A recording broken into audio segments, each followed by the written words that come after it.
हाँ। अंकिता ने एक बात बोली थी कि स्मार्ट, हमने एक और शो किया है, वहां पे भी ऐश्वर्या देखकर ऐसे मुंह ही बनाती थी। तो ये एक हाँ। बहुत बड़ा स्टेटमेंट है जब आपने किसी एक्टर के साथ काम किया और इतने बड़े एक्टर की तरफ से आना। तो आप इस बारे में क्या कहेंगी? क्या ऐश्वर्या की इमेज जानबूझ के ऐसे पोर्ट्रे करने की कोशिश की अंकिता ने? अ, ये ना ऐश्वर्या से ऑटोमेटिक निकलता है। इमेज पोर्ट्रे करने का सवाल नहीं है। वो है ही ऐसी, मतलब वो चुलबुली भी जितनी है, मस्तीखोर भी उतनी है, उतनी वो ऐसे मॉकिंग करने का भी उसका स्टाइल है। बात बहुत बिंदास है, बहुत ज़्यादा कॉन्फिडेंट और स्ट्रॉन्ग लड़की है वो। तो वो she don't hmm. Care a dam for anyone.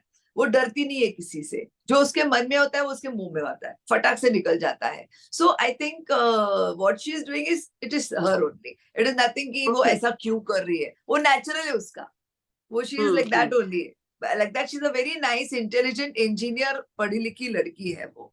And बस ये बिग बॉस के अंदर जाके थोड़ा खो गई है वो, और ओके। नील भी। हाँ। अच्छा। लोगों का लगता है कि इन दोनों को जगाने के लिए आयशा को भेजना चाहिए। आपको लगता है ऐसा? नहीं, आयशा बहुत ज्यादा डिसेंट है। She will not even care. मतलब जो कर रहे हो करो, मुझे कोई लेना देना नहीं है, क्योंकि उन दोनों का, ऐश्वर्या और आयशा का इक्वेशन शो पर भी नहीं बनता था। So hmm. Definitely it was like ignore कर देते थे दोनों एक दूसरे को, और डिग्निफाइड अलग अलग बैठते थे। ऐसा कुछ स्पैट हुआ है, ऐसा कभी हुआ ही नहीं है। उन दोनों में कोई बड़ी लड़ाई हुई है, कभी नहीं हुई।